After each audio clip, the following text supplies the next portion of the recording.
الرحمن الرحیم الحمدللہ والصلاۃ والسلام علی رسول اللہ وعلی آلہ وصحبہ اجمعین اما بعد رب اشرح لی صدری ویسر لی امری واحلل عقدۃ من لسانی یفقہوا قولی۔ السلام علیکم ورحمۃ اللہ وبرکاتہ۔ میں امید کرتا ہوں آپ لوگ بالکل خیریت سے ہوں گے اور ہمیشہ کی طرح جزاک اللہ فار جوائننگ ان۔ اور آج جیسا کہ میں نے کل بھی آپ سے کہا تھا کہ ہم ڈسکس کریں گے ورس 28 آنورڈ سورہ آل عمران، اور میں نے آپ لوگوں کو ایک اسائنمنٹ بھی دی تھی۔ امید ہے کہ آپ لوگوں نے اس پہ ریسرچ کیا ہوگا۔ جو لوگ ابھی جوائن کر رہے ہیں تو ان لوگوں کے لیے میں دوبارہ ایک کہہ دیتا ہوں کہ جو میں نے اسائنمنٹ کل دی تھی that was to research on بنی اسرائیل، جوز کی ہسٹری پہ۔ میں چاہتا ہوں کہ آپ لوگ ایک بہت اچھی سی ریسرچ کریں، اور میں یہ چاہتا ہوں کہ آپ لوگ جو ہے وہ مسجد اقصیٰ کی ہسٹری جو ہے اس پہ ریسرچ کریں، اور یروشلم کی ہسٹری جو ہے اس کے بارے میں پڑھیے، تاکہ آپ کو پتہ لگے کہ کتنی رچ ہسٹری ہے فلسطین کی زمین کی، یروشلم کی، اور بنی اسرائیل کی کتنی رچ ہسٹری ہے۔ اوکے، سو امید ہے کہ کل جنہوں نے کلاس اٹینڈ کی تھی ان کو کنسیپٹس کلیریفائی ہوئے تھے۔ جو کنسیپٹس میں نے ڈسکس کیے تھے، بہت ہی خوبصورت کنسیپٹس ہم نے ڈسکس کیے۔ ہم نے اگین بنی اسرائیل کے کرائمز ڈسکس کیے کہ کیا وجوہات تھیں جن کی وجہ سے اللہ تعالیٰ کی ناراضگی، اللہ تعالیٰ کا غضب انہوں نے مول لیا، اور کیا وجہ تھی کہ اللہ تعالیٰ ان سے اتنے ناراض ہو گئے کہ اللہ تعالیٰ نے ہدایت کے راستے ان کے لیے بند کر دیے، حالانکہ وہ اللہ کے نبی صلی اللہ علیہ وسلم کو اپنے سامنے دیکھتے تھے، اور کس وجہ سے وہ ہدایت نہیں پا رہے تھے۔ اللہ تعالیٰ ان پہ ظلم نہیں کر رہا تھا، بلکہ خود انہوں نے کچھ ایسی حرکتیں کی تھیں، کچھ ایسے ایکسکیوزز بنا لیے تھے اپنے گناہوں کے، جس کی وجہ سے ہدایت سے وہ دور جا رہے تھے۔ جیسے ہم نے کل پڑھا کہ وہ یہ کہا کرتے تھے کہ اگر ہمیں آگ جو ہے وہ چند دن سے زیادہ نہیں چھو سکتی، ٹھیک ہے، یہ ہم نے پڑھا۔ تو اسی طرح پھر ہم نے یہ پڑھا کہ اللہ تعالیٰ کہتے ہیں کہ ہم نے ان کے اعمال برباد کر دیے، اور دنیا میں اور آخرت دونوں میں عذاب ہے، اور ان کے لیے ذلت اور رسوائی ہے۔ پھر اللہ رب العالمین نے قیامت کا ذکر کیا آیت نمبر 24 میں کہ ہم جب سب کو اسمبل کریں گے اسے ایک دن جس کے بارے میں کوئی شک نہیں ہے، اور ہم ہر ایک کو وہ دے دیں گے جو بھی اس نے کیا ہوگا، اس کا ریکمپنس دے دیں گے۔ اور پھر یہ زبردست آیت ہم نے پڑھی، آیت نمبر 26، قُلِ اللَّهُمَّ مَالِكَ الْمُلْكِ تُؤْتِي الْمُلْكَ مَن تَشَاءُ وَتَنزِعُ الْمُلْكَ مِمَّن تَشَاءُ وَتُعِزُّ مَن تَشَاءُ وَتُذِلُّ مَن تَشَاءُ بِيَدِكَ الْخَيْرُ اِنَّكَ عَلَىٰ كُلِّ شَيْءٍ قَدِيرٌ۔ بہت خوبصورت آیا، بہت ہی امپاورنگ آیا، بہت ہی پاورفل آیا۔ اس کے ہم نے تفسیر ڈسکس کی۔ تُولِجُ اللَّيْلَ فِي النَّهَارِ وَتُؤْلِجُ النَّهَارَ فِي اللَّيْلِ وَتُخْرِجُ الْحَيَّ مِنَ الْمَيِّتِ وَتُخْرِجُ الْمَيِّتِ مِنَ الْحَيِّ وَتَرْزُقُ مَن تَشَاءُ بِغَيْرِ حساب۔ اس کی ٹرانسلیشن، اس کی تفسیر ہم نے ڈسکس کی، اور اینڈ میں ہم نے یہ ڈسکس کیا کنسیپٹ کہ کفار کو، ڈس بلیورز کو، ہو آر ہاسٹائل ٹو اسلام، اور ویسے بھی جنرلی بھی ڈس بلیورز کو جو ہے، نان مسلمز کو، چونکہ وہ ہماری آئیڈیالوجی کے قائل نہیں ہیں، تو چونکہ دین اسلام آئیڈیالوجیکل وے آف لائف ہے، اسلامک اسٹیٹ آئیڈیالوجیکل اسٹیٹ ہوتی ہے، تو آیا انہیں اسٹیٹ میٹرز میں شریک کرنا، انہیں کلوز کمپینینز بنانا، انہیں سیکرٹ، ان کے ساتھ سیکرٹ شیئر کرنا، اس کے بارے میں کیا انسٹرکشنز ہیں ہمارے دین میں؟ تو پھر اسی طرح میں نے ڈسکس کیا کہ ادروائز نان مسلمز کو دوست بنانا کیسا ہے، اور ان کے ساتھ حسن سلوک کرنا کیسا ہے۔ یہ ہم نے ڈیٹیل کانسیپٹس جو ہیں وہ کل ڈسکس کیے، اور یہ کہ ہماری ذمہ داری ہے کہ ہم ان تک دین اسلام کی نعمت پہنچائیں، جو نعمت ہمارے پاس بھی اللہ کے فضل سے اس وقت ہے۔ جی، تو آج ہم انشاءاللہ ورس نمبر 29 سے شروع کریں گے۔ اینڈ وعلیکم السلام ورحمۃ اللہ وبرکاتہ ٹو ایوری ون۔ چونکہ میں کومنٹس نہیں دیکھ رہا ہوتا لائیو، میری نظر جو ہے وہ قرآن پر ہوتی ہے، میں قرآن پڑھا رہا ہوں، تو جو کومنٹ میں بعد میں پڑھتا ہوں ان کا سلام کا جواب بھی دیتا ہوں، اور آپ کے اچھے کومنٹس کا بہت بہت شکریہ، آپ سب کے کومنٹس کا میں ان کو پڑھتا ہوں، اور میں آپ سب کے لیے دعا بھی کرتا ہوں۔ سو آیا نمبر 29، اعوذ باللہ من الشیطان الرجیم، بسم اللہ الرحمن الرحیم، قل ان تخفوا ما فی صدورکم او تبدوه یعلمہ اللہ وَيَعْلَمُ مَا فِي السَّمَاوَاتِ وَمَا فِي الْأَرْضِ وَاللَّهُ عَلَىٰ كُلِّ شَيْءٍ قَدِيرٌ۔ Say, قل in تخفوا ما في صدوركم, whether you conceal what is in your breast, چاہے تم کنسیل کرو چاہے تم چھپاؤ جو بھی تمہارے سینوں میں ہے, او تبدوہ یعلمہ اللہ, اور reveal it, Allah knows it, یا اس کو ریویل کرو, اللہ تعالیٰ کو پتا ہے, وَيَعْلَمُ مَا فِي السَّمَاوَاتِ وَمَا فِي الْأَرْضِ, and he knows that which is in the heavens and that which is on the earth, اور اللہ تعالیٰ کو ہر اس چیز کا پتہ ہے جو آسمانوں میں ہے جو زمینوں میں ہے, وَاللَّهُ عَلَى كُلِّ شَيْءٍ قَدِيرٌ, and Allah is over all things competent, اللہ تعالیٰ ہر چیز پہ قادر ہے, اللہ تعالیٰ کی قدرت میں ہر چیز ہے, وہ ہر چیز کا احاطہ کیے ہوئے ہے, وہ عالم الغیب ہے کہ تمہارے سینوں کے اندر کیا ہے, بلکہ اسے سب کانشیس کے تھاٹس بھی پتہ ہیں, اسے وہ سوچیں بھی پتہ ہیں جو ابھی تمہیں آئی بھی نہیں ہیں, جو آنے والی ہیں, جو ہڈن انکانشیس کے اندر بھی ہیں. انسان کو نہیں پتا کہ کل اس کے ساتھ کیا ہونے والا ہے. یہاں پر میں ایک عقیدے کی درستگی کرنا چاہوں گا. سورہ آل عمران, میرے ایک ٹیچر کہا کرتے تھے کہ سورہ آل عمران اور سورہ البقرہ یہ منافقین پہ بہت بھاری, بہت ہیوی ہیں یہ صورتیں منافقین پہ, اور ہر اس انسان پہ بھاری ہیں جو عقیدے میں کمزور ہے, اور ظاہر ہے کہ جو گناہوں میں اپنی زندگی بسر کر رہا ہے یا جو منافقت میں انوالوڈ ہے. منافقوں پہ یہ صورت کیوں بھاری ہے اور سورہ بقرہ کیوں بھاری ہے؟ کیونکہ یہ منافقین کے اوصاف کو ایکسپوز کرتی ہے. آگے جب ابھی جنگ احد کے بعد کی آیات آئیں گی آپ لوگ حیران ہو جائیں گے کہ اللہ سبحانہ وتعالی کتنی ڈیٹیل میں منافقین کے اوصاف ڈسکس کیے ہیں, اور ہر دور میں اللہ تعالیٰ منافق اور مومن کو الگ کرتے ہیں. منافقین کی ڈیفرنٹ ٹائپس ہیں, وہ ہم ڈیٹیل میں ڈسکس کریں گے کہ منافقین کون ہوتے ہیں, ان کی کتنی ٹائپس ہیں, ان کے کتنے لیولز ہیں, نفاق کیا ہوتا ہے, نفاق کے کتنے لیولز ہیں. اوکے, جیسے نبی صلی اللہ علیہ وسلم نے تو منافق اس کو بھی کہا جو فجر اور عشاء کی نماز میں سستی کرے, مسجد میں جانے میں سستی کرے, باجماعت نماز ادا کرنے میں سستی کرے, تو ہمارے نبی صلی اللہ علیہ وسلم نے تو منافق اس کو بھی کہا. اوکے, اسی طرح ہمارے نبی صلی اللہ علیہ وسلم نے تو جھوٹ بولنے والے کو بھی منافق کہا کہ جب بولے جھوٹ بولے, جب گالی دے, جب لڑائی کرے گالم گلوچ کرے, اس کو بھی منافق کہا. تو ظاہر ہے کہ منافقت کے مختلف درجے ہیں, وہ انشاءاللہ تعالی ہم جو ہے وہ ڈسکس کریں گے. تو یہاں بھی جو بات ہو رہی ہے منافقین کے حوالے سے کہ تم لوگ جو بھی سازشیں کر رہے ہو اللہ کے نبی صلی اللہ علیہ وسلم کے خلاف, بیسیکلی جوز کی طرف اشارہ ہے. اب بہت سے لوگ کویسچن کرتے ہیں کہ سر جوز کو اتنا کیوں اللہ تعالیٰ نے ڈانٹ لگائی ہے قرآن میں, کیوں اتنی سخت آیات ہیں جوز کے بارے میں؟ تو اگر وہ بائبل اور اگر وہ اولڈ ٹیسٹمنٹ نیو ٹیسٹمنٹ پڑھیں تو اس میں بھی جو ٹون ہمیں نظر آتی ہے گاڈ کی جنرلی, وہ کئی جگہ اللہ تعالیٰ ڈانٹتے بھی ہیں, کئی جگہ اللہ تعالیٰ جو ہے وہ پیار محبت سے بھی بات کرتے ہیں, کیونکہ اللہ تعالیٰ چونکہ سوورن ہیں, کنگ ہیں, تو اللہ تعالیٰ اپنا غضب بھی شو کرتے ہیں. ظاہر ہے کیوں شو کرتے ہیں, میں نے یہ بائبل کا ریفرنس اس لیے دیا ہے کہ پچھلے دنوں میں ایک ڈونلڈ ٹرمپ کا بیان سن رہا تھا, پرانا بیان ہے. اس نے کہا کہ مسلمانوں کی کتاب بہت ہاسٹائل ہے نان مسلمز کے لیے, اس میں جو لینگویج ہے نان مسلمز کے لیے وہ بڑی ہاسٹائل استعمال ہوئی ہے.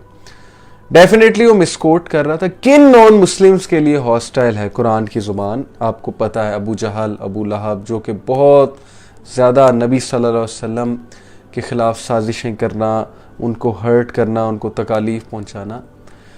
اسی طرح کن نان مسلمز کے خلاف قرآن کی زبان بہت سخت ہے؟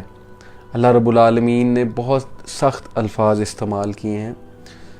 جوز, بنی اسرائیل, جن کی پوری ایک ہسٹری ہے. اسی لیے میں بار بار آپ کو کہہ رہا ہوں کہ اس پہ سرچ کریں, بنی اسرائیل کی ہسٹری سرچ کریں.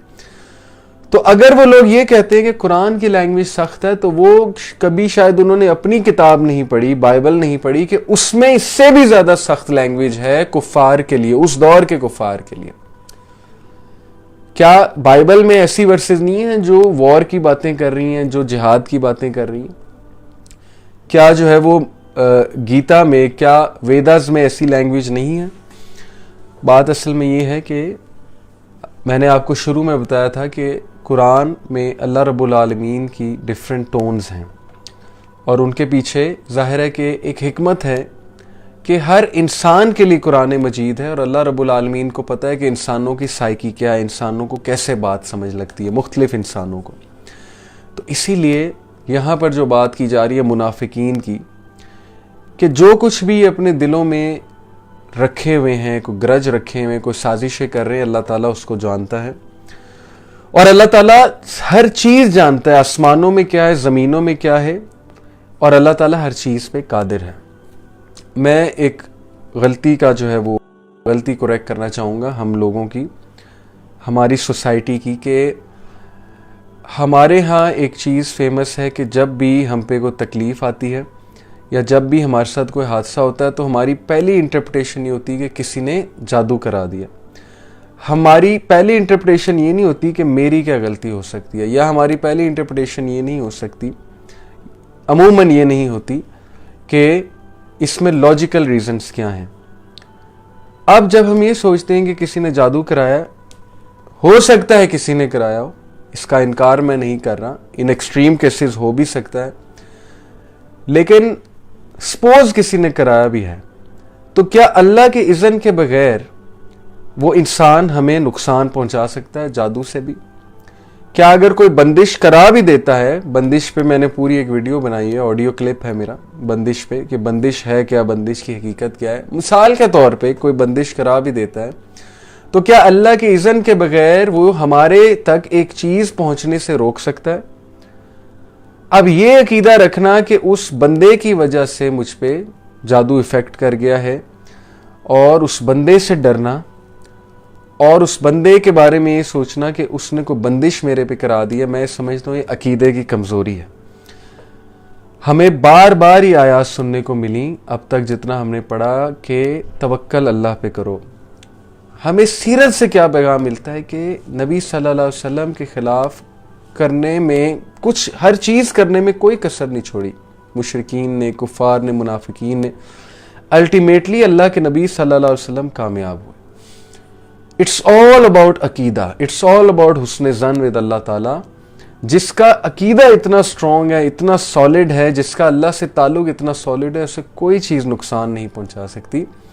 ہیونگ سیڈ اٹ، اللہ سبحانہ و تعالیٰ نے اپنے نبی صلی اللہ علیہ وسلم کے تھرو ہمیں علاج بھی بتایا ہے، اذکار بھی بتائے ہیں، سوراز بھی بتائی ہیں جو اس حوالے سے بہت افیکٹو ہیں. جیسے سورہ البقرہ جادو کے حوالے سے بہت زیادہ افیکٹو ہیں. اوکے، میں نے آپ سے پہلے بھی یہ بات ڈسکس کی تھی.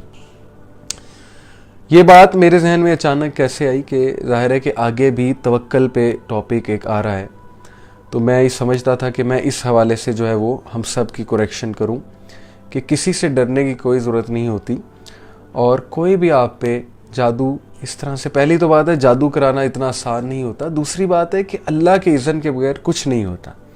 یہی ہمیں سمجھنا چاہیے، اور اللہ ہر چیز پہ قادر ہے، اللہ تعالیٰ ہر چیز کو ختم کر دے گا. اللہ تعالیٰ پہ توکل رکھیں بہت زیادہ. یوم تجد کل نفس ما عملت من خیر محضرا وما عملت من سوء تود لو ان بینها وبینه امدا بعیدا ویحذرکم اللہ نفسا واللہ رؤوف بالعباد. یوم تجد کل نفس ما عملت من خیر. The day every soul will find what it has done of good present before it. محضرا وما عملت من سوء تود لو ان بینها وبینه. And what it has done of evil, it will wish that between itself and evil was a great distance. اس دن کے بارے میں بتایا جا رہا ہے جب ہر نفس کے سامنے اچھائی پریزنٹ کی جائے گی، اور ہر نفس کے سامنے برائی بھی پریزنٹ کی جائے گی کہ اس سے کیا کیا برائیاں ہوئیں، کیا کیا مسٹیکس ہوئیں، کیا کیا گناہ ہوئے. اور وہ نفس، اور یہاں پر دیکھیں نفس کی بات ہوئی ہے، اوکے، سول کی بات ہوئی ہے. وہ نفس یہ چاہے گا کہ اس کے درمیان اور اس برائی کے درمیان گریٹ ڈسٹینس ہو، یعنی وہ دور ہو جائے ان برائیوں سے، کیونکہ ظاہر ہے کہ اب رزلٹ کا ٹائم آنے والا ہے. تو اس کی ہوائیاں اڑی ہوں گی، سب کی ہوائیاں اڑی ہوں گی کہ یہ برائی مجھ سے دور ہو جائے, مجھے نظر نہ آئے. جیسے ایک بندے کا گناہ ایکسپوز ہو جاتا ہے نا, تو وہ شرمندہ ہو رہا ہوتا ہے, اس کا رنگ اڑا ہوتا ہے, اس کی ہوائیاں اڑی ہوتی ہیں کہ یہ بس کسی طرح میں ایکسپوز نہ ہوں, یہ لوگوں کے سامنے نہ آ جائے اور یہ مجھ سے بہت دور چلی جائے یہ چیز. تو یہی معاملہ ہوگا اس وقت ہر نفس کا کہ ان کی ہوائیاں بھی اڑی ہوں گی, ان کو پریشانیاں بھی ہوں گی. امدم بعیدم ویحذرکم اللہ نفسا واللہ رؤوف بالعباد, and Allah warns you of himself. ویحذرکم اللہ نفسا, Allah warns you of himself. واللہ رؤوف بالعباد, and Allah is kind to his slaves. اللہ تعالیٰ تمہیں وارن کر رہے ہیں اپنے سے. کس بات سے وارن کر رہے ہیں؟ کہ حساب کتاب آسان نہیں ہوگا, حساب کتاب بہت سخت ہوگا. ہم جب یہ آیات پڑھتے ہیں تو پتہ نہیں ہم پہ کس طرح سے افیکٹ کرتی ہیں, لیکن اتنا میں آپ کو بتا سکتا ہوں کہ یہ آیات جب وہ صحابہ سنا کرتے تھے جنہوں نے اپنے سامنے نبی صلی اللہ علیہ وسلم کو دیکھا, جنہوں نے اپنی آنکھوں کے سامنے مسلمانوں پہ مظالم ہوتے دیکھے اور اسلام کو گرو کرتے دیکھا, اور اسلام کی وحدانیت ان کے دلوں میں اتر گئی, اسلام کا ٹروتھ, اسلام کا حق, یہ حق جو ہے ان کے خون میں سراحت کرنے لگا, ان کی رگوں میں خون کی طرح دوڑنے لگا. وہ لوگ جب اس طرح کی آیات سنتے تھے تو ان کی آنکھیں تر ہو جاتی تھیں آنسوؤں سے, اور وہ اللہ کے خوف سے کانپ اٹھتے تھے. جیسے آپ کو حضرت ابو بکر صدیق, حضرت عائشہ رضی اللہ عنہا کے ایسے قول بھی ملیں گے کہ ہائے کاش میں یہ درخت ہوتا, یا ہائے کاش میں ایک فلانی چیز ہوتی, یعنی جو بے جان چیز ہے جس کا حساب کتاب نہ ہو. اس طرح کے ان کے الفاظ ملتے ہیں, جو ایک ریگریٹ نہیں ہے کہ میں انسان ہوں, یہ ریگریٹ کے الفاظ نہیں ہیں, لیکن یہ الفاظ یہ شو کرتے ہیں کہ انہیں حساب کتاب کی کتنی فکر تھی. جیسے حضرت عمر رضی اللہ عنہ کے کتنے واقعات ہیں. حضرت عمر رضی اللہ عنہ اتنی خدمت کرتے تھے, اتنی خدمت کرتے تھے, اپنے پیٹھ پہ مال غنیمت سے چیزیں لاد لاد کے خود جا جا کے دیتے تھے لوگوں کو, اور جہاں انہیں پتہ لگ جاتا تھا کسی پہ ناانصافی ہو رہی ہے کسی کے ساتھ یا کوئی مصیبت میں ہے, وہاں رات کو بھی پہنچ جاتے تھے, اپنی نیند بھی قربان کر دیتے تھے. اس کے باوجود رات کو گھر آتے تھے, تہجد کے ٹائم اٹھتے تھے, اللہ کے آگے روتے تھے کہ ہلاک ہو گیا عمر, ہلاک ہو گیا, ہلاکا عمر. یہ ان کے الفاظ ہوتے تھے کہ ہلاک ہو گیا عمر, اور روتے تھے. تو ان کی وائف جو ہے وہ حیران ہوتی تھی, اور وہ کہتی تھی کہ آپ نے مطلب اتنا کچھ کیا بھی ہے, آپ نے جا کر اپنی غلطی تو آپ کی نہیں ہے, لیکن جو ذمہ داری ہے اس کو بھرپور آپ نے نبھایا بھی ہے. آپ کو ایک بات پتہ ہی نہیں تھی, اس پہ آپ کیوں اتنا ریگریٹ کر رہے ہیں؟ جیسے مثال کے طور پہ عمر رضی اللہ عنہ کے سامنے ایک بار جب وہ گشت پر تھے تو حضرت عمر رضی اللہ عنہ کو ایک ماں نظر آئی, کسی کیمپ میں, کوئی کیمپ لگا ہوا تھا, اس کیمپ میں انہیں نظر آئی ایک فیملی. تو وہاں پر انہوں نے دیکھا کہ وہ کیا کر رہی ہے کہ اپنے بچوں کو دلاسا دے رہی ہے. پانی جو ہے اس میں ہانڈی رکھی ہوئی ہے اس نے آگ کے اوپر, اور خالی پانی جو ہے وہ پکا رہی ہے اور بچوں کو دلاسا دے رہی ہے کھانے کا. تو حضرت عمر رضی اللہ عنہ, اور وہ بچے کو دودھ بھی نہیں پلا سک رہی, تو حضرت عمر رضی اللہ عنہ نے جب یہ دیکھا اور یہ بھی دیکھا کہ اس کو, عورت کو دودھ ہی نہیں آ رہا بچے کو پلانے کے لیے, تو اس عورت نے جب یہ کہا کہ عمر ذمہ دار ہے اس کا, تو حضرت عمر اتنا حیران ہوئے, انہوں نے کہا کہ اے عورت, عمر کیسے ذمہ دار ہے اس کا؟ اس عورت کو نہیں پتا تھا یہ حضرت عمر ہیں, خلیفہ وقت ہیں. تو اس عورت نے کہا کہ جب وہ خلیفہ بنا تو کیا اسے نہیں پتا کہ اب اس کی ذمہ داری ہے اس کی رعایا؟ تو حضرت عمر صلی اللہ عنہ اسی وقت ان کی آنکھوں میں آنسو آ گئے, اور وہ واپس آئے اپنے غلام کے ساتھ, اور انہوں نے آٹے کی بوری اپنے پیٹھ پر لا دی, اور دور, کافی دور تھی وہ جگہ, دور تک آئے اس بوری کو اپنی پیٹھ پر لاتے ہوئے, اور لا کر اس عورت کو دی, اور پھر خود ڈش بنائی. اس عورت کو کہا کہ میں تمہیں یہ ڈش بنا کر دیتا ہوں تمہارے بچوں کے لیے. تو عورت بہت خوش, اس کے بچے بہت خوش ہوئے اس ڈش کو کھا کے. تو حضرت عمر صلی اللہ عنہ کو اس عورت نے کہا کہ تم بڑے نیک آدمی ہو, کاش تم خلیفہ ہوتے. تو حضرت عمر صلی اللہ عنہ جو ہے وہ دل ہی دل میں مسکرائے اس بات پہ. تو یہ کس لیے تھا, یہ رویہ کس لیے؟ اسی طرح انہوں نے پھر ایک موقع پہ جب یہ دیکھا کہ شیر خور بچے ہیں تو ان کے ذہن میں یہ خیال آیا, کسی نے انہیں ایڈوائس کی کہ ان کا بھی وظیفہ ہونا چاہیے. تو حضرت عمر رضی اللہ عنہ نے فوراً سے شیر خور بچوں کا بھی وظیفہ لگا دیا, یعنی جو ابھی ماں کی گود میں ہوتے ہیں, دودھ جن کو پلایا جاتا ہے. اور پھر وہ رویا کرتے تھے اس بات پہ کہ پتہ نہیں عمر نے کتنے بچوں کو ہلاک کر دیا. یعنی ان کے الفاظ ہوتے تھے کہ پتہ نہیں میری نیگلیجنس کی وجہ سے, حالانکہ ان کو نہیں پتہ تھی بات, اس دور میں کون سا کوئی سسٹم آف مینجمنٹ ایڈمنسٹریشن اتنا افیکٹو ہوتا تھا کہ ایک ایک بندے کی خبر آپ تک آ رہی ہے. پھر بھی وہ اتنے زیادہ ورڈ تھے کہ پتہ نہیں کتنے لوگوں کو میری وجہ سے سفرنگ ہو رہی ہوگی, میری نیگلیجنس کی وجہ سے.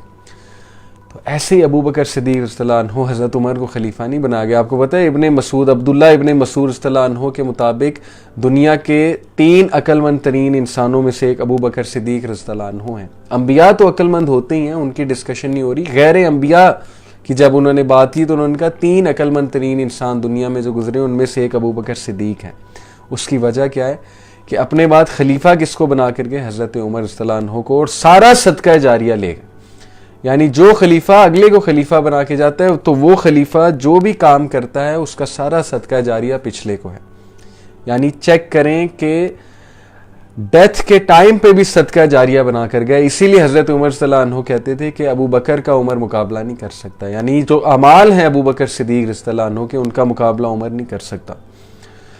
تو یہ ساری جو باتیں میں آپ کو بتا رہا ہوں, ان کا جو کانٹیکسٹ ہے یہ میں آپ کو کس زمرے میں بتا رہا ہوں کہ جو انسان اللہ کے سامنے کھڑے ہونے سے ڈرتا ہے وہ بندہ اچھا ایڈمنسٹریٹر بھی ہوتا ہے, وہ بندہ اچھا ٹیچر بھی ہوتا ہے, وہ بندہ اچھا فادر بھی ہوتا ہے, وہ اچھی مدر بھی ہوتی ہے, وہ اچھا شہری بھی ہوتا ہے. یہ اتنا ریولوشنری کانسیپٹ ہے, یہ اتنا زبردست کانسیپٹ ہے آخرت کا کہ آخرت پر یقین ہے جس شخص کا, وہ دنیا کے لوگوں کے لیے نعمت بن جاتا ہے وہ انسان, کیونکہ وہ اللہ کے سامنے کھڑے ہونے سے ڈرتا ہے. ہمارے حال کیا ہے کہ ہم خدا خوفی اٹھ چکی ہے ہمارے معاشرے سے. لوگوں کو یہ بھول چکا ہے کہ کل کو انہوں نے اللہ کے سامنے کھڑے ہونا ہے, کل کو اللہ نے ان کا حساب کتاب لینا ہے, اور وہ حساب کتاب آسان نہیں ہوگا. انبیاء رونے لگ جاتے تھے اس حساب کتاب کا سوچتے ہوئے, عام انسان تو دور کی بات ہے, انبیاء رونے لگ جاتے تھے اس حساب کتاب کو سوچ کے. نبی صلی اللہ علیہ وسلم نے کہا کہ سورہ ہود نے میرے بال گرے کر دیے ہیں. Can you believe it? اللہ کے نبی صلی اللہ علیہ وسلم پہ بڑھاپا جب طاری ہوا, ان کے بال گرے نظر آنے لگے صحابہ کو, تو صحابہ نے جب ان کے گرے بال دیکھے تو نبی صلی اللہ علیہ وسلم نے کہا کہ سورہ ہود کی ریویلیشن نے مجھے بوڑھا کر دیا. یعنی اس میں جو کانسیپٹس ڈسکس ہوئے ہیں, یعنی نبیوں کو پتہ ہوتا تھا ریالٹی کیا ہے. کیا وجہ ہے, میں وجہ ڈسکس کرنا چاہوں گا کہ ہمارے بچے, ہماری یوتھ کمپلیٹلی نیگلیجنٹ ہیں. ان کو احساس ہی کوئی نہیں ہے کہ قیامت بھی کوئی چیز ہے. وہ بس ویسے ہی فار نیم سیک انہیں پتہ ہے کہ قیامت آنی ہے, لیکن ساری توجہ دنیا پہ ہے. لڑکپن تک تو وہ فیشن ہی نہیں ختم ہوتے اور امیچورٹی نہیں ختم ہوتی, جس میں میں سمجھتا ہوں کہ پیرنٹنگ کا بھی بڑا رول ہے. میری بائی دا وے پیرنٹنگ پہ ایک سیریز آ رہی ہے, ریکارڈ ہو چکی ہے, یوٹیوب پہ جلد اپلوڈ ہوگی, جس میں میں نے ڈسکس کیا کہ پیرنٹنگ مسٹیکس کیا ہوتی ہیں اور کس طرح سے ٹین ایجرز کو انشاءاللہ ہینڈل کیا جا سکتا ہے. تو میں یہ آپ کو بتانا چاہ رہا ہوں کہ کیا وجہ ہے کہ ہمارے نوجوان, ان میں ذرا برابر بھی خدا خوفی نہیں ہے. کچھ ہیں ماشاءاللہ جن میں بہت خدا خوفی بھی ہے, میں اس بات کا انکار نہیں کرتا, اور ماشاءاللہ جو بہت اچھے بچے ہیں نو ڈاؤٹ, ان کی تربیت بہت اچھی ہوئی ہے اور ان میں اللہ تعالیٰ کی خدا خوفی بھی ہے, اور ظاہر ہے کہ ان میں نبی صلی اللہ علیہ وسلم سے محبت بھی نظر آتی ہے. لیکن میں بات کر رہا ہوں میجورٹی کی, جس طرح حالات آپ کو نظر آ رہے ہیں. اس کی وجہ یہ ہے کہ نہ ہمارا میڈیا وہ فوکس کر رہا ہے ان کی اخروی زندگی پہ. دنیاوی زندگی تو بھرپور دکھا رہے ہیں, ٹیلی نور کے پیکیجز اور یو فون کے پیکیجز اور انٹرنیٹ کے پیکیجز, اس میں تو وہ سر فہرست ہیں اپنے پروڈکٹ کو بیچنے میں, یوتھ کو بے وقوف بنانے میں. لیکن اخروی زندگی کے حوالے سے کوئی کنٹینٹ انہیں نہیں دکھایا جا رہا ہے, نہ ان کی توجہ اس طرف دلائی جا رہی ہے. پھر بالی ووڈ جو ہے, جو سب سے بڑا مجرم ہے اس وقت ہماری یوتھ کو برباد کرنے میں, ان کی موویز بھی اسی کنٹینٹ سے بنی ہوئی ہیں کہ دنیا کی زندگی اصل زندگی ہے, بس یہ جی لو, چکما چکما دے کے جی لو, اور جس طرح بھی ہے بس وشفل تھنکنگ پہ جی لو. تو ہماری یوتھ ایک وشفل تھنکنگ کی لائف گزار رہی ہے, نان سیریس ایٹیٹیوڈ کے ساتھ لائف گزار رہی ہے, اور اصل حقیقت سے وہ لوگ بہت دور ہیں. پھر یونیورسٹیز میں جب وہ جاتے ہیں تو وہاں کریکٹر بلڈنگ تو دور کی بات, وہاں پہ جا کے تو زیادہ خراب ہونے کے چانسز ہیں. وہاں پر ایسے لوگ ہیں, ایسی کمپنی کے ساتھ انٹریکٹ کرنا پڑتا ہے, ہر طرح کا بندہ آتا ہے. تو وہاں پر جا کر تو میں, یقین کریں, میں نے یونیورسٹی میں حجاب اترتے دیکھے ہیں, میں نے یونیورسٹی میں 5 وقت کے نمازیوں کو نماز چھوڑتے دیکھا ہے.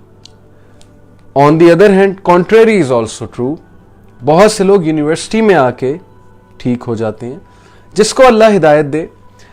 لیکن جنرلی سپیکنگ جو میرا ایکسپیرینس ہے وہ یہ ہے کہ چونکہ ہماری یوتھ کو کہیں سے بھی وہ ڈوز نہیں مل رہی جس ڈوز کے بلبوتے پہ, جس ڈوز کی بنا پر وہ کچھ اخروی زندگی کا بھی سوچیں, کچھ آخرت کا بھی سوچیں, اس لیے اب بھول جائیے کہ ہماری جو یوتھ ہے اللہ ہی ہے جو ہدایت دے, اور ہم کوشش کر سکتے ہیں انہیں سمجھانے کی, لیکن جس طرح سے فتنہ پھیل رہا ہے بچنا بہت مشکل ہو چکا ہے. یہ ایک سچ بات ہے. ایک طرف یہ, دوسری طرف وہ لوگ, وہ کیئر لیس لوگ جن کو اللہ کا ڈر نہیں ہے, جن کے اس وقت ملین آف فالوورز ہیں, جو ٹک ٹاک ویڈیوز بنا رہے ہیں, جو فضول حرکتیں یوتھ کو سکھا رہے ہیں. میں نام نہیں لوں گا, یہ جو ہمارے وی لاگرز ہیں, ملین آف فالوئنگ, یوٹیوب پہ ملین سبسکرائبرز, فیس بک پہ million of likes, TikTok پر بیٹھے ہوئے ویڈیوز بنا رہے ہیں, یوتھ کو انسپائر کر رہے ہیں. مجھے صرف ایک بات بتا دیں, کیا ان کو دیکھ کے, کیا ان کو فالو کر کے آپ کی زندگی کے مسئلے حل ہوتے ہیں؟ نمبر 1. کیا ان کو دیکھ کے, ان کو فالو کر کے آپ کوئی نیا سکل سیکھتے ہیں سوائے ٹک ٹاک بنانے کے؟ یہ ٹک ٹاک آپ کو نوکری لے دے گا, یہ ٹک ٹاک کل کو جو ہے آپ کو ریلیشن شپس میں ہیلپ کر دے گا, یہ ٹک ٹاک جو ہے کل کو آپ کو اللہ تعالیٰ کے سامنے جو ہے وہ بخشوا دے گا, یہ ٹک ٹاک جو ہے یہ آپ کے زندگی کے مسائل حل کر دے گا. تو یہ کون سا سکل ہے؟ ٹک ٹاک کے سامنے کھڑے ہو کر ویڈیو بنانا, یہ کون سا سکل ہے؟ تو کہاں سے آ رہی ہے سوچ؟ ایک تو ہے نا کہ چلو مزاح کے لیے, تھوڑا بہت انسان مزاح کے لیے ایسی چیزیں کر لیتا ہے, وہ ایک الگ بات ہے. میں یہاں پر بات کر رہا ہوں کہ ہر وقت ٹک ٹاک پہ بیٹھے رہنا, ہر وقت ایسے لوگوں کو دیکھ کر, ان سے انسپائر ہو کر ان کے فلسفہ حیات کے مطابق زندگی گزارنا, تو یہ لوگ بہت بڑے مجرم ہیں. یہ جو پیسہ کمانے کے لیے, صرف لائکس گیدر کرنے کے لیے سوچ بھی نہیں رہے کہ ان کی ویڈیوز ہماری یوتھ کو کتنا برباد کر رہی ہیں. میرے پاس مدرز کے میسیجز پڑے ہوئے ہیں, میں آئی وش آئی کوڈ شو یو, جو روتی ہیں, جو یہ کہتی ہیں کہ ہمارے بچے بلیک میل کرتے ہیں ہمیں, ہمارے بچے جو ہے وہ لڑائی کرتے ہیں ہمارے ساتھ, خودکشی کی دھمکیاں ہمیں دیتے ہیں کہ ہمیں یہ چیز لے کر دو اور ہمارے لیے یہ چیز کرو, اور وہ کہتے ہیں ہم نے کوئی نہیں پڑھنا, اور وہ ہر وقت موبائل لے کر بیٹھے ہوتے ہیں, اور وہ جھوٹ کی عادت انہیں پڑ گئی ہے, اور پتہ نہیں عجیب و غریب کام میں ملوث ہیں. ایسے میسیجز میرے پاس مدرس کے ہیں کہ چھوٹے چھوٹے بچے, 6 سال 7 سال کے بچے جھوٹ بولنا سیکھ گئے ہیں, چکما دینا سیکھ گئے ہیں, اور وہ اس کو بہت نارمل کنسیڈر کرتے ہیں, جھوٹ بولنے کو بہت نارمل کنسیڈر کرتے ہیں, چکما دینے کو بہت نارمل کنسیڈر کرتے ہیں. مجھے ابھی ریسنٹلی یہ نسرین ہے کوئی, اس کی ویڈیوز آتی ہیں, پتہ نہیں کون ہے, وہ ایک بندہ ہے, وہ عورت بن جاتا ہے دوپٹہ لے کے. میں اس کی ایک ویڈیو دیکھ رہا تھا, ویسے کہ دیکھیں تو صحیح نا کہ بچے ہمارے دیکھتے کیا ہیں, چھوٹے چھوٹے بچے ہمارے نسرین دیکھ رہے ہیں. یو وانٹ بلیو کہ جھوٹ بولنا سکھا رہا وہ بندہ, اور طنز و مزاح تو وہ کر رہا ہے, جو بھی وہ کر رہا ہے, مزے کی ویڈیو تو وہ لگتی ہے. ظاہر ہے اگر اس کو اوور آل دیکھا جائے تو انسان کہتا ہے واہ واہ واہ بڑی زبردست ویڈیو بنائی جی. لیکن اصل میں اس کا رویہ ہمارے بچوں میں کیا کیا چیزیں انسٹل کر رہا ہے, کبھی یہ آپ نے سوچا ہے؟ ہمارے بچے کیا کیا سیکھ رہے ہیں ان لوگوں کو دیکھ کے. تو یہ لوگ کو اللہ ہدایت دے. ان لوگ کی وجہ سے میں سمجھتا ہوں کہ ہماری یوتھ میں بہت غلط ٹرینڈز آئے ہیں اور ہر ہمارا اسٹوڈنٹ پڑھائی کو چھوڑ کے لگا ہوا ہے ویڈیوز بنانے میں. ان بے وقوفوں کو یہ نہیں پتا کہ آج سے 10 سال بعد جب وہ ان امپلائڈ بیٹھے ہوں گے اور باقی سارے آگے نکل چکے ہوں گے تو تب وہ جو ہے روئیں گے اس بات کو کہ ہم اس وقت ٹک ٹاک کی ویڈیوز بنا رہے تھے اور باقی جو ہے پڑھ پڑھ کے آگے نکل رہے تھے.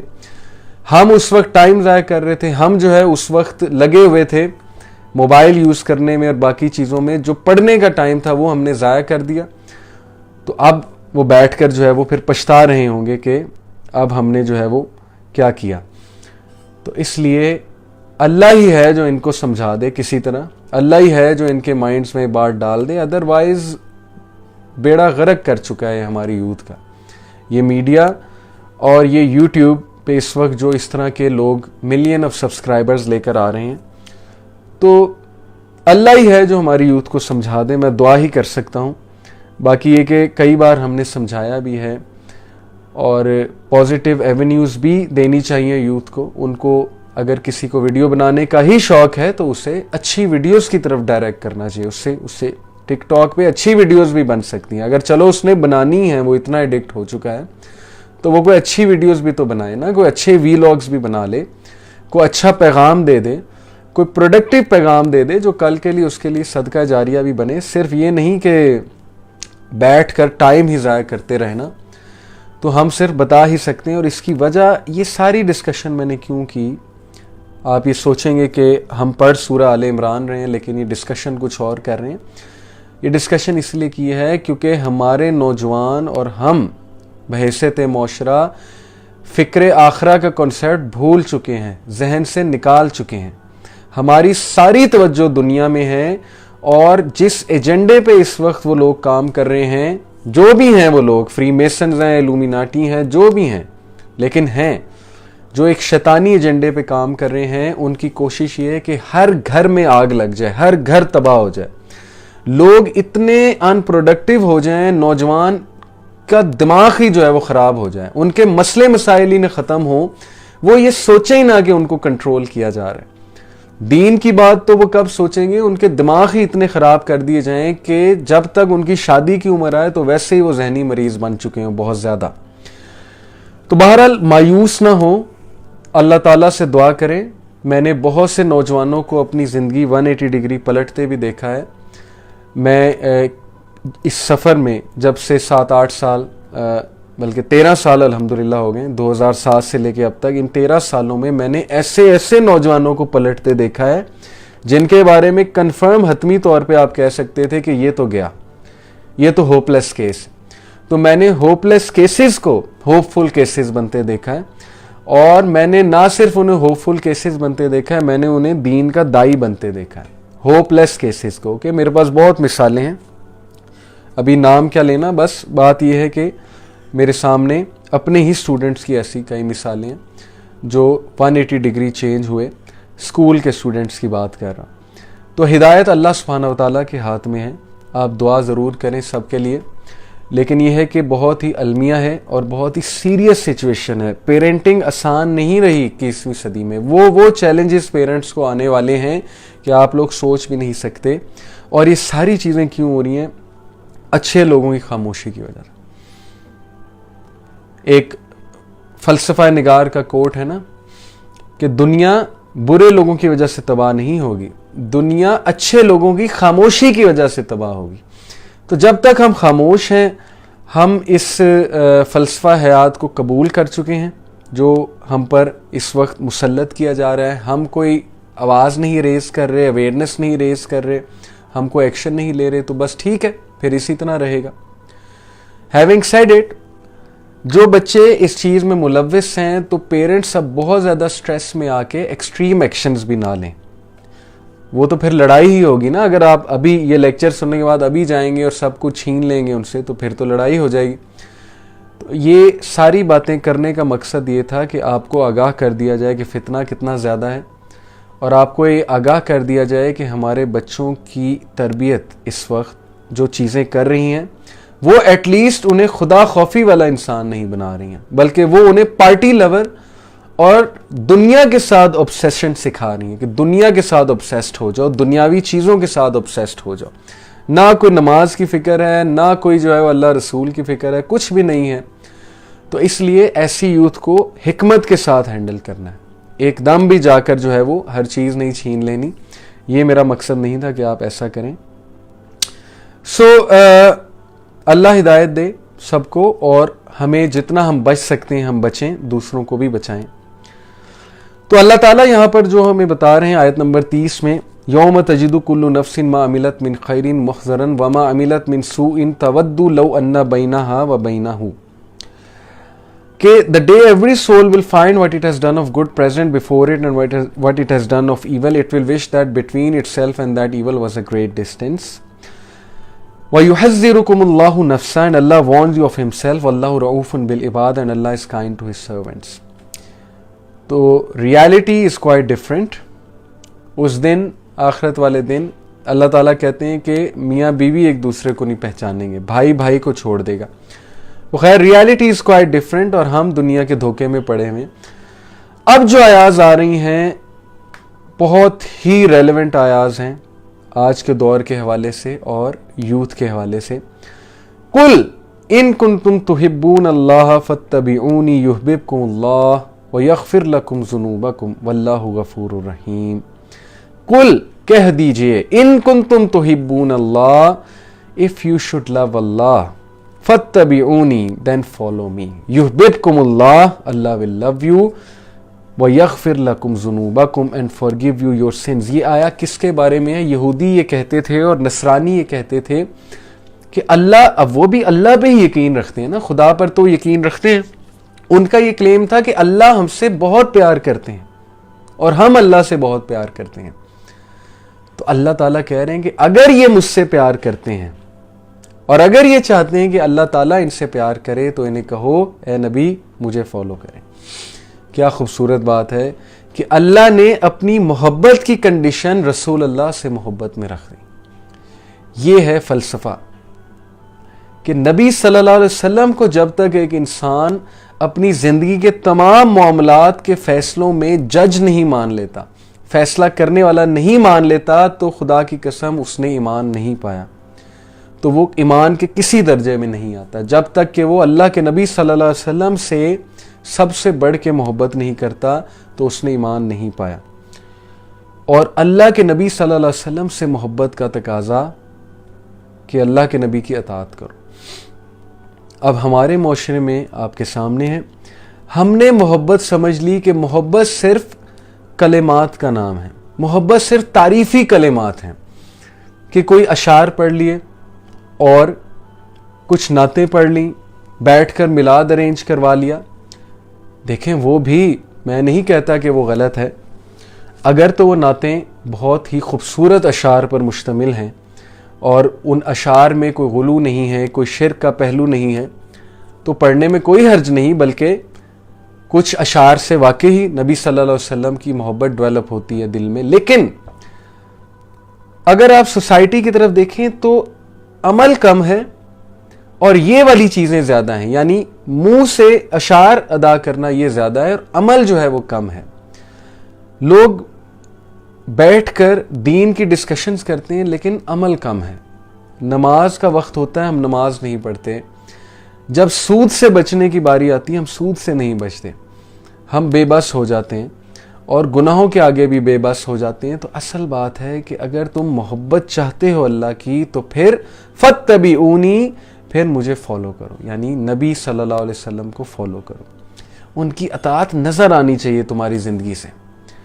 صحابہ ایک حدیث سنتے تھے اور اس پر عمل کرتے تھے، وہ کوئی کویسچنز نہیں کرتے تھے، یا ان کے آگے جو ہے وہ 100 ایکسکیوزز نہیں آ جاتے تھے. تو اطاعت یہی ہے کہ اللہ کے نبی صلی اللہ علیہ وسلم کی کوئی بات ہمارے سامنے آئے، ہم اس کو سنیں، ہم اس کو رسپیکٹ کے ساتھ سنیں اور ہم یہ تہیہ کریں کہ ہم اس پہ عمل کریں گے. اسی طرح ہدایت آتی ہے ایک انسان کو. جس انسان نے نیت ہی نہیں کی عمل کرنے کی تو پھر ظاہر ہے کہ ہدایت اس کے لیے مشکل ہو جاتی ہے. تو جوز کو، نصرانیوں کو یہ کہا جا رہا ہے کہ تم نہیں پا سکتے اللہ کی محبت جب تک کہ تم اللہ کے محبوب، اللہ کے آخری نبی محمد رسول اللہ صلی اللہ علیہ وسلم کی اتباع نہیں کرو گے. جب تک تم انہیں نہیں مانو گے تم اللہ کو نہیں مانو گے. یہ ہے دیٹس دا ریزن کہ نبی صلی اللہ علیہ وسلم پر ایمان لانا، ان کی اطاعت کرنا، یہ آرٹیکلز آف فیتھ میں سے ہے، اور اس کے بغیر انسان مسلمان نہیں ہے، چاہے وہ جتنا مرضی اچھا انسان ہے. جب تک وہ اللہ کے نبی صلی اللہ علیہ وسلم کی اتباع نہیں کر رہا تب تک وہ سیلویشن نہیں پائے گا، آخرت میں نجات نہیں پائے گا. وَيَغْفِرْ لَكُمْ ذُنُوبَكُمْ، اور اللہ رب العالمین تمہارے گناہ معاف کرے گا. وَاللَّهُ غَفُورٌ الرحیم، اور اللہ بے شک بہت مہربان اور رحم کرنے والا. ثابت یہ ہوا کہ اللہ کے نبی صلی اللہ علیہ وسلم کی اطاعت ہمارے گناہ معاف کرواتی ہے. یعنی اگر کوئی انسان چاہتا ہے کہ اس کے گناہ معاف ہوں تو پھر وہ آج سے اللہ کے نبی کی اطاعت کرنا شروع کر دے، وہ آج سے اللہ کے نبی صلی اللہ علیہ وسلم کی سنتوں پہ عمل کرنا شروع کر دے. بہت سے لوگ سوال کرتے ہیں ہم سے بہت بڑے بڑے گناہ ہوئے ہیں، کیا اللہ ہمیں معاف کرے گا؟ اگر آپ چاہتے ہیں اللہ آپ کو معاف کرے تو اللہ کے نبی کی اطاعت کرنا شروع کر دیں، چھوڑ دیں گناہ والا لائف سٹائل، چھوڑ دیں، اللہ رسول کی اطاعت کرنا شروع کر دیں. اللہ آپ کے گناہ بھی معاف کرائے گا، اللہ تعالیٰ آپ کی زندگی میں برکت بھی لے کر آئے گا. یہ ہے اصل میں فلسفہ جو یہاں پر بیان کیا جا رہا ہے. قُلْ اطیعوا اللَّهَ وَالرَّسُولَ فَإِن تَوَلُّوا فَإِنَّ اللَّهَ لَا يُحِبُّ الْكَافِرِينَ. اور پھر آگے ہی بات ہوئی اطاعت کی. قُلْ کہہ دیجئے اطیعوا اللَّهَ وَالرَّسُولَ، اطاعت کرو اللہ کی اور رسول کی. فَإِن تَوَلُّوا فَإِنَّ اللَّهَ لَا يُحِبُّ الْكَافِرِينَ. But if they turn away then indeed Allah does not like the disbelievers. لیکن اگر وہ پھر جائیں تو پھر اللہ تعالیٰ کافروں کو ہدایت نہیں دیتا. کیا مطلب ہے؟ دیکھیں مسلمان تو اتنا لکی ہے، کبھی کاش کے ہمارے نوجوانوں کو احساس ہو جائے کہ انہیں بیٹھے بیٹھے بنا بنایا سسٹم مل گیا، انہیں کوئی ایکوائرڈ نالج حاصل کرنے کی ضرورت نہیں ہے. Acquired knowledge in the sense کے لائف کے میٹرز کے بارے میں. اوکے، بنا بنایا سسٹم. نماز ہمیں وضو کراتی ہے، وضو ہمیں پاک کرتا ہے، ہماری فزیکل ہیلتھ کے لیے بھی اچھا ہے. بنا بنایا سسٹم کہ مسلمان کی روٹین جو ہے، مسلمان کی ڈائٹ جو ہے، مسلمان روزہ رکھتا ہے، بنا بنایا سسٹم ہے ہیلتھ کو بہتر کرنے کے لیے. نبی صلی اللہ علیہ وسلم کی سنتیں وہ بنا بنایا سسٹم ہے. گورے تو پتہ نہیں کتنی ریسرچ کے بعد یہاں پر پہنچیں گے اور پہنچ رہے ہیں، لیکن ہم لوگ کو یہ پرائیڈ ہونا چاہیے کہ ہمیں بنا بنایا سسٹم مل گیا. All we have to do is to do اطاعت. ہمیں اطیع اللہ و اطیع الرسول کرنا ہے، ہمیں اللہ کے نبی صلی اللہ علیہ وسلم اور اللہ کی اطاعت کرنی ہے. اور پھر دیکھیے کہ ہماری زندگیوں میں کتنی تبدیلی آئے گی اور ہماری زندگی میں برکت آ جائے گی. اور ظاہر ہے کہ جو کوئی ٹرن اوے کرتا ہے اس سے تو پھر اللہ تعالیٰ پسند نہیں فرماتے. ان اللہ لا یحب الکافرین، اللہ کافروں سے محبت نہیں کرتے ہیں کیونکہ وہ اس نعمت کو ٹھکرا رہے ہیں، ناشکری کر رہے ہیں. ناشکری ہے کفر، اصل میں ناشکری ہے. وہ ناشکری کر رہے ہیں. ان کے سامنے ایک بہترین سسٹم آیا لیکن اپنے سسٹم کو سائڈ پہ رکھ کے انہوں نے اسی سسٹم کو پسند کیا جو گھسا پٹا سسٹم ہے، سسٹم آف لائف، جو ایکچولی ڈسبیلیورز کا سسٹم آف لائف ہے. ہماری یوتھ نے اسلام کو سائڈ پہ لگایا، سنتوں کو سائڈ پہ لگایا، یہ کہہ کے کہ یہ تو مولویوں کا لائف سٹائل ہے، اس کو سائڈ پہ رکھو. اور پسند کس لائف سٹائل کو کیا؟ وہ گھسا پٹا لائف سٹائل جو بالی ووڈ کا ہے، جو ویسٹ کا ہے، جس کی وجہ سے اس وقت ان کے معاشرے میں کتنے مسئلے مسائل ہیں. یہ چیزیں نظر نہیں آتی ہماری یوتھ کو. نظر آتا ہے تو بس مزہ نظر آتا ہے اور شغل نظر آتا ہے. اس لیے یہ ناشکری ہے. اس ناشکری میں نہ پڑیے، اپنے ریلیجن پہ پراؤڈ ہوئیے، فخر کیجئے اپنے وے آف لائف پہ. ان اللہ اصطفیٰ آدم و نوحا و آل ابراہیم و آل عمران علی العالمین. اب ٹاپک کمپلیٹلی چینج ہو رہا ہے. یہاں تک اللہ تعالیٰ نے اچھا خاصا ریپریمینڈ کیا، غیرت دلائی اہل کتاب کو، اور اب ذکر کیا جا رہا ہے حضرت مریم کا تذکرہ ہونے لگا. حضرت عیسیٰ علیہ السلام کا جو ہے وہ تذکرہ ہونا چاہیے. بے شک اللہ تعالیٰ نے تمام جہان کے لوگوں میں سے آدم کو علیہ السلام اور نوح کو علیہ السلام اور ابراہیم علیہ السلام کے خاندان اور عمران کے خاندان کو منتخب فرما لیا. یہ عمران کون ہے؟ انبیاء علیہ السلام کے خاندانوں میں دو عمران ہیں. ایک حضرت موسیٰ اور ہارون علیہ السلام کے والد، وہ بھی عمران تھے. موسیٰ ابن عمران، یہ موسیٰ علیہ السلام کا نام تھا، اور دوسرے حضرت مریم علیہ السلام کے والد۔ اس آیت میں جن عمران کا تذکرہ ہے، مفسرین کے جمہور کے مطابق، میجورٹی کے مطابق، یہ حضرت مریم علیہ السلام کے والد کا تذکرہ ہے، ان عمران کا تذکرہ۔ تو کیا فرماتے ہیں اللہ تعالیٰ کہ ہم نے تمام جہان کے لوگوں میں سے آدم علیہ السلام کو، نوح علیہ السلام کو، ابراہیم علیہ السلام خاندان اور عمران کے خاندان کو منتخب فرمایا۔ کس چیز کے لیے منتخب فرمایا؟ کہ آدم علیہ السلام کو منتخب ایسے فرمایا کہ ہی از دی اونلی ہیومن بینگ جس کو اللہ نے اپنے ہاتھ سے بنایا۔ یاد رکھیے کہ اللہ تعالیٰ نے اپنے ہاتھ سے 4 چیزیں بنائی حدیث کے مطابق، صحیح حدیث کے مطابق: عرش، حضرت آدم، قلم جس قلم نے ہر چیز لکھی لوح محفوظ میں، اور جنات عدن، گارڈنز آف ایڈن، جنات عدن۔ تو آدم علیہ السلام کو منتخب اس حوالے سے کیا، اپنے ہاتھ سے بنایا، انہیں چوز کیا as the first human being, اور ان کو چوز کیا کہ وہ باپ ہیں تمام انسانیت کے، اور ان میں اپنی روح پھونکی، انہیں مسجود ملائک بنایا، انہیں اسماء کا علم دیا، اور انہیں جنت میں رہائش پذیر کیا۔ یہ ہے منتخب کرنا، جس سے پھر انہیں زمین میں بھیج دیا گیا، جس میں اس کی بہت سی حکمتیں تھیں۔ دوسرے حضرت نوح علیہ السلام، انہیں اس وقت رسول بنا کر بھیجا گیا جب لوگوں نے اللہ کو چھوڑ کر بتوں کو معبود بنا لیا، یعنی ہی واز دا فرسٹ رسول جو اس وقت آئے جب لوگوں نے اللہ کے علاوہ بتوں کی پوجا شروع کر دی تھی۔ تو ان کو یہ آنر جاتا ہے کہ انہوں نے آئیڈل ورشپ کے حوالے سے لوگوں کو سمجھایا، اس حوالے سے منتخب کیا اللہ تعالیٰ نے انہیں، حالانکہ چند 100 لوگ صرف ان پر ایمان لے کر آئے تھے ان کی تبلیغ کی وجہ سے۔ اور پھر آل ابراہیم علیہ السلام کو کیا ہی فضیلت دی، کیا ہی خوبصورت جو ہے ان کی تقدیر تھی اور ہے کہ اللہ تعالیٰ نے ان کی اولاد میں سے کتنے نیک لوگ پیدا کیے، یعنی کہ ہمارے نبی صلی اللہ علیہ وسلم بھی ابراہیم علیہ السلام کی اولاد یعنی اسماعیل علیہ السلام کی اولاد میں سے ہیں۔ تو کتنے ہی انبیاء اور نیک اور صالحین لوگ جو ہے ابراہیم علیہ السلام کی اولاد سے اللہ تعالیٰ نے پیدا کیے۔ تو یہ ان کے لیے آنر کی بات ہے، یہ اللہ تعالیٰ نے انہیں دنیا میں ریوارڈ دیا، ان کا انتخاب کیا، ان کو منتخب کیا۔ تو ہمیں بھی ابراہیم علیہ السلام کی طرح دعا کرنی چاہیے کہ اللہ ہماری آل کو، ہماری اولاد کو ہدایت پہ رکھے اور ہماری جنریشنز میں سے نیک اور صالح لوگ آئیں، اور ہم اس پہ ورکنگ بھی کریں اور ہم اللہ سے بہت زیادہ دعا بھی کریں، یہی ہے عقل مندی۔ اور عمران کے خاندان کو منتخب فرمایا، یعنی حضرت مریم علیہ السلام کے والد کو۔ ان کو کیسے منتخب فرمایا؟ حضرت مریم کی برتھ کیا یہ چھوٹی بات ہے؟ مریم علیہ السلام جنت کی جو ہے وہ one of the greatest woman of paradise. ان اللہ اصطفیٰ آدم و نوحا، یہ ہم پڑھ چکے ہیں۔ ذریتم بعضها من بعض واللہ سمیع علیم، descendants some of them from others and Allah is hearing and knowing، کہ یہ سب آپس میں ایک دوسرے کی نسل سے ہیں اور اللہ تعالیٰ سننے والا ہے اور جاننے والا ہے۔ یعنی کہ ایک تو لٹرلی یہ ایک دوسرے کی نسل سے ہیں، جیسے ابراہیم علیہ السلام کی نسل سے بہت سے انبیاء ہیں۔ دوسرا میننگ یہ ہے کہ یہ ایک دوسرے کی نسل ہے سے عام مراد ہے کہ ایک دوسرے کے مشن میں ایک دوسرے کے مددگار ہیں۔ تمام انبیاء جیسے کہ بھائی ہوا کرتے ہیں، اور ظاہر ہے کہ ابراہیم علیہ السلام کو فادر آف آل پروفٹس کہا جاتا ہے۔ نبی صلی اللہ علیہ وسلم جب معراج کے سفر پہ گئے تھے نا، تو آدم علیہ السلام اور ابراہیم علیہ السلام نے انہیں بیٹا کہا تھا، بیٹے کہا تھا، یعنی ابراہیم علیہ السلام بھی فادر آف انبیاء ہیں۔